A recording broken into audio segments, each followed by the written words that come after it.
Shelly, I think you were the first one who one day you inspired me so much by saying, I've realized that this is my superpower. Mm, And I think about that a lot. I think about my defects and I'm like, oh man, that's my defect. And then I'm like, no, that's my superpower because we all work in different ways.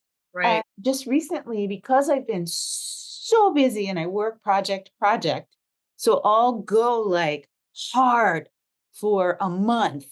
And then I have a week where I just need to sleep. Like and Yeah. I used to beat myself up over that because I'm like, no, you're pushing yourself. And then you can't do anything for a week. But then I'm like, that's just kind of the way that I roll. And if I'm doing it okay, maybe that's my superpower. I think Meg Sylvester said something similar, didn't she?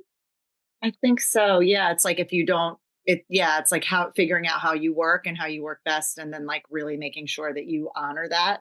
It's like when we're young, we feel so the pressure to like do it the way everyone's doing it, and then there's something happens when you get older and all of a sudden you realize like, or maybe it's becoming a mom and you realize you want to bring out the superpowers in your kids. And then you get to look at yourself and say, well, what are my superpowers? I'm trying to bring them out in my kids or highlight what theirs are for them. Yeah.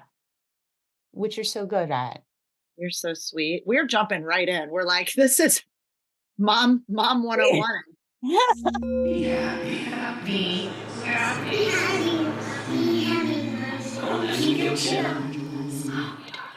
Welcome back, Creative Mama fans. Producer Jess here. Today, Cher, Shelly, and I are releasing an episode that was recorded back on December, and listening to it now feels just as honest and deeply relatable as it was when we hit record. In this episode, we share gratitude for our children's teachers and chat about the pressure to parent the right way, the stress of technology in our schools, and the emotional moment when you realize your child's anxiety is tied to your own baggage. As always, there's laughter, vulnerability, and a few very real interruptions that perfectly capture the chaos of parenting in real time. The episode weaves into conversations about culture, faith, and spirituality, from Catholicism to Judaism to Buddhism to believing we're all connected. It's about raising children with intention while still figuring ourselves out, honoring where we come from, and giving ourselves permission to evolve.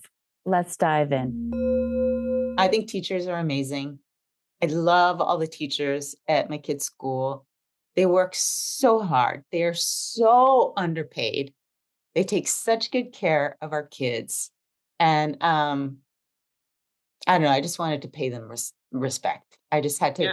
I just had to do a shout out to the teachers because you guys, but the one complaint I have about the school systems right now, and I understand our kids need to learn to be able to like go on all of these different apps and do all of this stuff. But I don't know how your school systems are, but we have everything is online. And then they have their IXL, they have their Q, they have their thing, they have these all of these different apps where one of them is where they, as far as I know, I don't know. I think their dad is better at like following all of that, but they have to enter their assignments on one app and they do their other assignments in Google Classroom, but they have to check Google Classroom to make sure that they're doing all their homework. And then there's another app and another app. And it's just like, especially for my kid who, I think that we're getting her diagnosed soon with ADD. It's just like so hard to keep track of all of these different apps. Like it would be amazing if someone would invent just one central place, Yeah. just one app where there's a checklist, boom, boom, boom, boom, boom, boom, boom, press send, and we're done. Because Yeah. I miss the days where a teacher would hand us an assignment. We would go home that night and we would write it out. Yeah. And then we would bring it to school the next day. It's really unbelievable. Say hi to Shelly and Cher. Hello. What's up? Hi. You can't do Roblox because Ara's studying. No, she's playing a game. It's her break. It's the parent stress moment, Roblox. It's just, I don't want you doing it. Okay, go away. I'm doing the password. we are so It's with that. mommying right now. Oh, okay. But you can't do it with Ara. You have to stop on Ara's stuff. I know. That's what I want. We are studying for finals and it is so stressful. It is like, we had a conversation last night and I felt like a horrible parent because I am stressing her out with my baggage about school. Mm.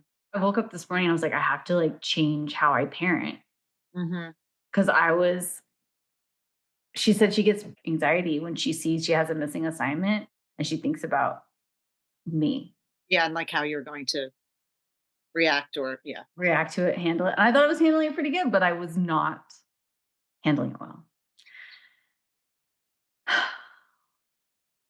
We learn. But that's one of the things, we talk about one of the things that surprised us most about motherhood, like once you're in it. And one of the things that surprised me most also, along with lots of other things, is how I had baggage from school that when my kids started to go to elementary school, I'm like, why am I talking to the principal like I'm in trouble? Like I always felt every time I would have a conversation with the principal, I'm like, hi, I'm so sorry to bother you. I don't want to get in trouble. I'm like, what am I doing? But like, I'm an adult. I had no idea I was feeling that way. And I was like, why do I feel like I need to like kiss these teachers' asses in ways of like, I'm over gifting them. Like, because I'm trying to be the good student. It's so weird. Why did I carry that through? I'm like an elder person. What am I doing? But I didn't see that I was doing that. And probably to your point, like working with R and figuring out how you respond to missing assignments. It's your baggage from school. I'm going to start crying right now. Oh, breathe. That was so beautifully said, Shelly. Thank you for seeing me. Just buy your teachers a bunch of gifts. Invite the principal for dinner like I did. I'm a fucking weirdo. I'm like, I'm having a barbecue the last day of school. Do you want to come? The principal was like, no, I don't want to come to your house. Stop making it weird. I like your holiday shirt. You're ready for Spirit Week. I'm ready for Spirit Week because I'm going to be a good student when I walk in the school. I told you guys, I'm carrying my school baggage. You guys don't want to be a part of Spirit Week. I'm going to. I have you know what? I have an elf sweatshirt I'm going to put on. Do you? Oh my gosh. And if you have elf ears, if you have reindeer ears, or my gosh, put them on. I have elf. I love how quickly you got into that costume, by the way. You're such a pro. I'm such a pro. Well, we're used to quick changes. We are. I mean, you don't need wardrobe there for you. You got it. I've got it. I also have a Santa hat I could put on. If you guys came back with Santa beards on, I was going to just completely crash out. But I might be. Oh, that's cute. Oh, nice. I have Hanukkah. Yes. Yeah. Okay. Happy Hanukkah. I found out during Thanksgiving when my family was here that I am part Jewish. And then I shared with my friend, I said, I have good news. I'm part Jewish. Happy Thanksgiving. She said, which part? Oh. My brother's like, we don't celebrate. We're not. I go, yes, we are. And we're going to start.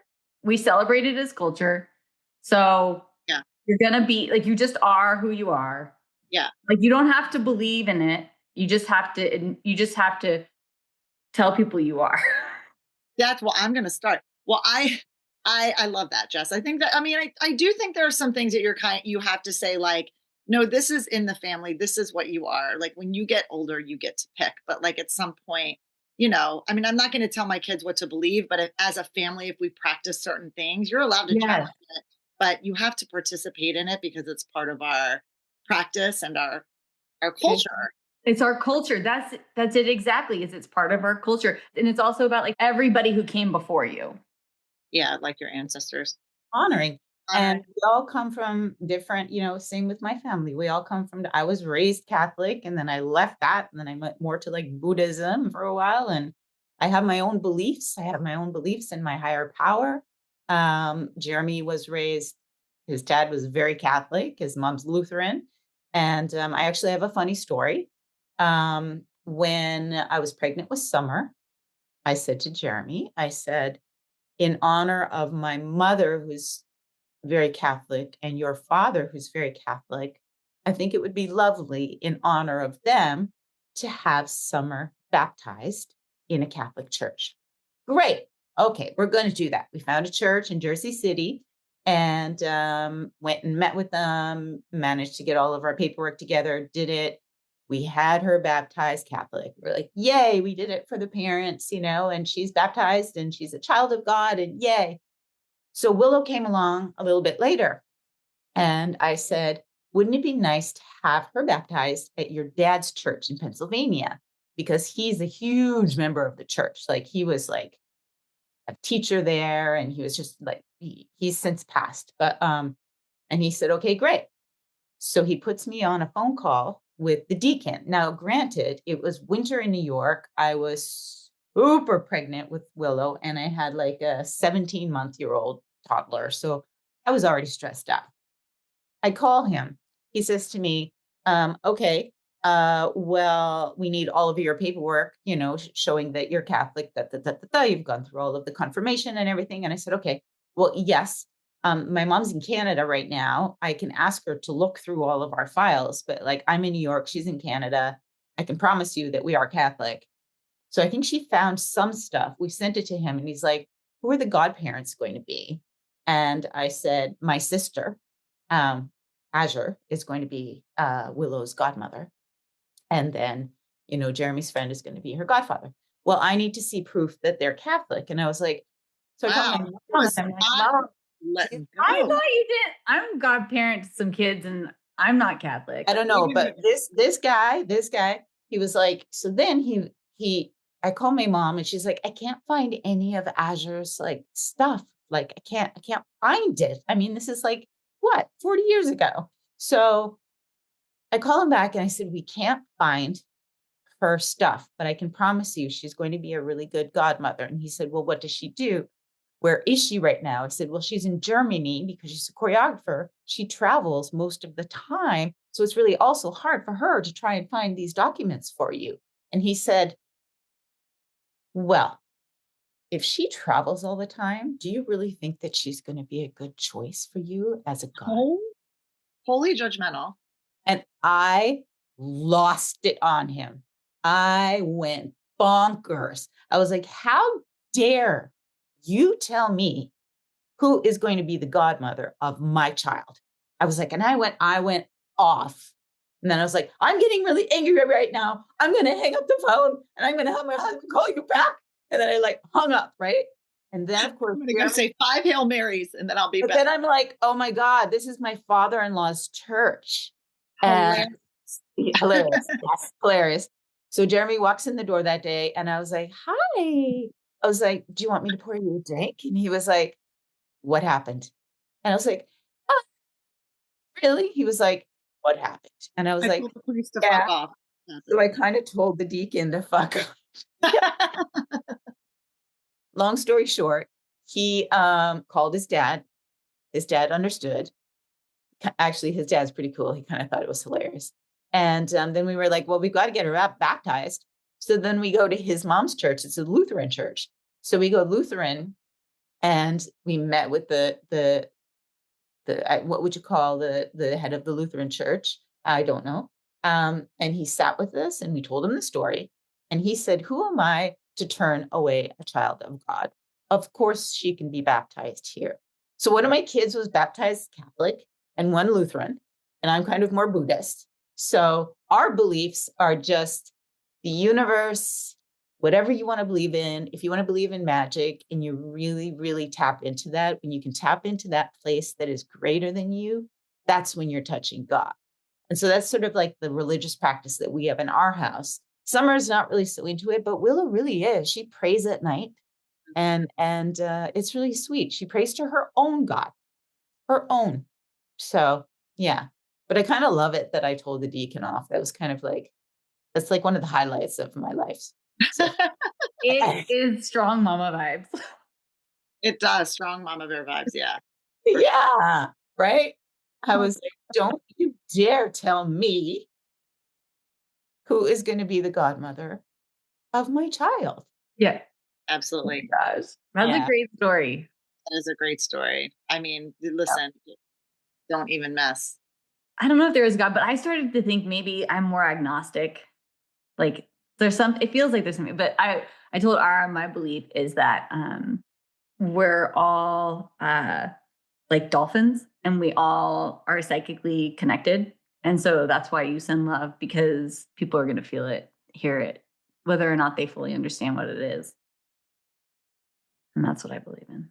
I guess. I love, yeah, I did love we have this like, I don't even know how like a phone works or the internet works or the connection of like Wi-Fi and what the cloud is. But if we can't believe that we are energy fields sharing connection, but we can buy into the Wi-Fi and the iCloud, that's a problem. Like if we really, we are these energy fields and we connect in this way in that frequency and those vibrations, and we buy into the cloud and the Wi-Fi and the signals that we cannot see, how are we still not fully as a global community understanding that we are frequency and vibration connecting as humans?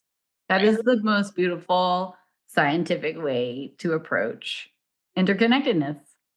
Well, I did not make that up. Oh, you did it? Oh, I'm pretty sure I saw it on a meme somewhere.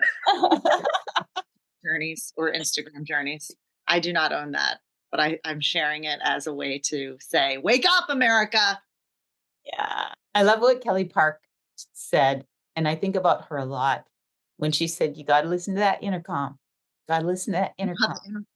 And I say that to my kids too. I'm like, sometimes there's just something that pulls you in a direction and you don't really know what it is, but it is something that is greater than you. And you have to pay attention to it. Creative Mamas Unplugged is produced by Breatheasy Productions with music by Jeremy Jurin. If you enjoyed this episode, please don't forget to give my mama 5 stars and keep coming back. Thanks to us kids, there are plenty of stories to tell, and you are not alone. We are inspired by you. Thank you for joining our Creative Mamas community. Support Creative Mamas Unplugged on Patreon to get your name in the credits, receive extra content, and earn some fun prizes. With this, we can keep creating, uplifting, and growing this incredible community together. We love you so much. Applause.